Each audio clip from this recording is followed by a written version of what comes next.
गंजीर जी जुड़ रहे हैं, चीफ कंट्रोलर ऑफ एग्जामिनेशन है श्री दावड़ा यूनिवर्सिटी रायपुर। आप दोनों ही पैनल का गेस्ट का मैं बहुत स्वागत करना चाहूंगी। मंच पर आइए, एक बार तालियां बजा दीजिए क्योंकि काफी जरूरी है।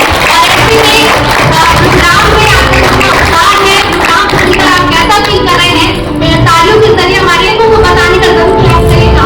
चर्चा में आगे बढ़ेंगे और इसके साथ ही आपको बता दें, मैं आपको परिचय करा देती हूँ। हमारे साथ डॉक्टर वरुण गंजीर जी मौजूद है। सर बहुत स्वागत है आपका। इसके साथ ही हमारे साथ आर्किटेक्ट कुसुम जसवाल जी मौजूद है। मैं बहुत स्वागत है आपका अपना माइक ले लीजिए। वरुण जी, सबसे पहले सवाल आपसे, क्योंकि यूनिवर्सिटी के बारे में युवाओं, क्योंकि छत्तीसगढ़ के युवा है, युवा भी जानना चाहते हैं कि उनकी प्रदेश में किस तरह की यूनिवर्सिटी है, क्या कुछ वो कर सकते हैं। तो छत्तीसगढ़ के विकास मॉडल में श्री दावड़ा यूनिवर्सिटी अपनी क्या भूमिका देखता है और उसका क्या महत्व है? श्री दावड़ा यूनिवर्सिटी की शुरुआत मानव रत्न एजुकेशन सोसाइटी के अंदर जब हुई, और ये सोसाइटी में बताना चाहूंगा पिछले 30 वर्षों से शिक्षा के क्षेत्र में लगातार कार्य कर रहे हैं, जिसका परिणाम श्री दावड़ा विश्वविद्यालय के रूप में हम 2024 में स्टैब्लिश हुए और लगातार निरंतर हम बच्चों को शिक्षा प्रदान कर रहे हैं। हम पहली ऐसी यूनिवर्सिटी है जो एनईपी के माध्यम से नेशनल एजुकेशन पॉलिसी हमारे विश्वविद्यालय में लागू हुई, और इस शिक्षा के माध्यम से हम सारे छात्रों को उनको शिक्षा प्रदान कर रहे हैं। मैं बताना चाहूंगा, इस पॉलिसी के माध्यम से छात्रों में इतना है कि कोई भी सब्जेक्ट चुन सकते हैं, चाहे वो कॉमर्स का छात्र हो, साइंस का छात्र हो, वो अपना मनपसंद एक सब्जेक्ट वैल्यू एडेड कोर्स के रूप में ले सकता है, जनरल इलेक्टिव के रूप में भी चुन सकता है। साथ ही मैं बताना चाहूंगा, हमारा जो विश्वविद्यालय है उसमें आधुनिक लैब उपकरण के साथ एक्सपर्ट टीचर बच्चों को शिक्षित कर रहे हैं, जिसके माध्यम से लगातार बच्चे में विकास हो रहा है और आगे चलकर हम और भी प्रयास करेंगे जिससे बच्चे लगातार अपने करियर में आगे बढ़े। बिल्कुल, क्योंकि यूनिवर्सिटी की हम बात करें, इस पर हम आगे बातचीत जारी रखेंगे। बच्चों के लिए क्या तकनीक है और मोटिवेशन को लेकर कई तरह की ऐसी चीजें हैं जो मैं आपसे आगे डिस्कस करूंगी। हमारे साथ कुसुम जी भी मौजूद है। कुसुम जी, बहुत स्वागत है आपका न्यूज़ 18 पर।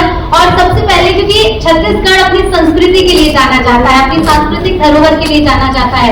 हम देखते भी हैं कि जब संस्कृति की बात होती है तो इसमें, इस लिस्ट में अगर उन नामों में छत्तीसगढ़ सबसे ऊपर भी गिना जाता है।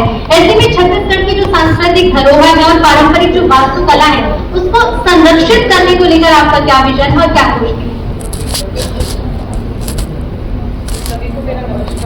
डॉक्टर वरुण जी, ग्रामीण क्षेत्र के बच्चों के लिए आप क्या करते हैं, क्योंकि बड़ी संख्या में यहाँ पर आदिवासी अंचल के लोग हैं, ऐसे में उन क्षेत्र के बच्चों को कैसे जागरूक करते हैं? अपनी यूनिवर्सिटी से लेकर आप इस तरह के कदम उठाते हैं? वो सबसे ज्यादा फोकस करता है ग्रामीण बच्चों की शिक्षा पे। हमने अफोर्डेबल फीस रखी हुई है ताकि कोई भी बच्चा शिक्षा से वंचित न रहे। साथ ही जो आदिवासी क्षेत्र हैं और ग्रामीण क्षेत्र के बच्चे हैं, लगातार हम उनके गांव में और घरों में जाकर शिक्षा के क्षेत्र के लिए प्रचार प्रसार कर रहे हैं।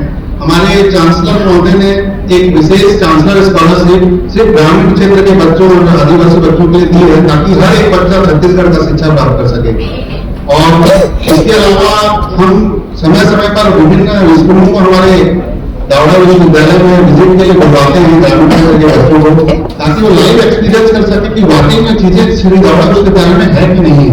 तो वो खुद ही आते हैं, खुद ही फील करते हैं, सभी चीजें देखते हैं और बड़े घरों के साथ आने वाले समय में यहाँ एडमिशन लेने के लिए बोलते हैं। यानी कि जो ग्रामीण क्षेत्र के बच्चे हैं वो भी अब चाहते हैं श्री दावड़ा यूनिवर्सिटी में आए और तकनीकों का इस्तेमाल करें, सीखे भी, पढ़ाई के साथ साथ सीखे भी। ऐसे में बच्चे अपडेट रह सके, उन्हें आप क्या सिखाते हैं और क्या विजन रखते हैं? बहुत ही अच्छा सवाल है आपका। जैसा कि आज हर एक फील्ड में एआई का यूज हम कर रहे हैं, उसी लिए श्री दावड़ा विश्वविद्यालय में हम एआई कोर्स भी शुरू कर चुके हैं। बीसीए एआई का कोर्स हमारे यहाँ संचालित है। साथ ही हम सर्टिफिकेशन कोर्स भी एआई के माध्यम से प्रोवाइड कर रहे हैं बच्चों को। इसके लिए हमने विशेष टीचर रखे हुए हैं जो एआई के कोर्स उनको पढ़ा रहे हैं। जो नए मॉड्यूल्स एआई में हम लगातार देखते आ रहे हैं, उसका प्रैक्टिकल कराने एआई के लैब्स हम डेवलप कर रहे हैं। आने वाले समय में हमने एआई के जो विशेष कंपनी है वहाँ पर उनका टूर्नामेंट भी कराने वाले, ताकि बच्चे लाइव उसका एक्सपीरियंस कर सकें और बहुत अच्छे से सीखें। साथ ही मैं आपको ये भी बताना चाहूंगा, जो हमारे विश्वविद्यालय में पढ़ाई होती है वो सिर्फ पढ़ाते नहीं, हम बच्चों को सिखाते हैं, हम उन्हें लाइव एक्सपीरियंस कराते हैं। जैसा कि लास्ट 1 साल में हमने बहुत सारे बच्चों का एजुकेशनल टूर कराया है। जैसे साइंस के बच्चों को हमने बॉटनी गार्डन में ले जाकर नंदनवन जंगल सफारी ले गए, उनको लाइव एक्सपीरियंस कराया। पॉलिटिकल साइंस के बच्चों को हमने विधानसभा विजिट कराया, वहाँ ये बहुत जरूरी चीज है कि आप जी। पढ़ाने के साथ साथ बच्चों को सिखाएं अगर है कि हाँ, अगर वो 4 साल तक ग्रेजुएशन कर रहे हैं या 3 साल का कोर्स कर रहे हैं तो उसके बाद वो क्या एक्सपीरियंस करने वाले हैं। ये बहुत अच्छी चीज है कि देखिए यूनिवर्सिटी में पढ़ाई तो हुई नहीं है, लेकिन इसके साथ ही साथ तकनीकों का इस्तेमाल कैसे करना है, इंडस्ट्रियल विजिट है, ये भी सारी चीजें। डॉक्टर वरुण जी, ग्रामीण क्षेत्र के बच्चों के लिए आप क्या करते हैं, क्योंकि बड़ी संख्या में यहाँ पर आदिवासी अंचल के लोग हैं, ऐसे में उन क्षेत्र के बच्चों को कैसे जागरूक करते हैं अपनी यूनिवर्सिटी से लेकर आप इस तरह के कदम उठाते क्षेत्र में है, वो सबसे ज्यादा फोकस करता है ग्रामीण बच्चों की शिक्षा पे। हमने अफोर्डेबल फीस रखी हुई है ताकि बच्चा शिक्षा से वंचित न रहे। साथ ही जो चांसलर महोदय ने एक विशेष चांसलर स्कॉलरशिप सिर्फ ग्रामीण क्षेत्र के बच्चों और आदिवासी बच्चों के लिए दी है, ताकि हर एक बच्चा छत्तीसगढ़ का शिक्षा प्राप्त कर सके। और इसके अलावा हम समय समय पर विभिन्न स्कूलों को हमारे दावड़ा विश्वविद्यालय में विजिट के लिए बुलवाते हैं ग्रामीण क्षेत्र के बच्चों को, ताकि वो लाइव एक्सपीरियंस कर सके कि वाकई में चीजें श्री दावड़ा विश्वविद्यालय में है कि नहीं। तो वो खुद ही आते हैं, खुद ही फील करते हैं, सभी चीजें देखते हैं और बड़े गर्व के साथ आने वाले समय में यहाँ एडमिशन लेने के लिए बोलते हैं। यानी कि जो ग्रामीण क्षेत्र के बच्चे हैं वो भी अब चाहते हैं श्री दावड़ा यूनिवर्सिटी में आए बिल्कुल। और तकनीकों का इस्तेमाल करें, सीखे भी, पढ़ाई के साथ साथ सीखे भी। लेकिन हम विकास की बात कर रहे हैं और विकास में शिक्षा की काफी महत्वपूर्ण भूमिका होती है। ऐसे में इंफ्रास्ट्रक्चर को लेकर अगर बात की जाए तो इसमें पर्यावरणीय संतुलन बनाने के लिए कौन सी अभी प्लानिंग जरूरी है या फिर क्या बदलाव अभी होने चाहिए? पर्यावरण के लिए सबसे बड़ी बात ये है कि जैसे कि हम कंस्ट्रक्शन और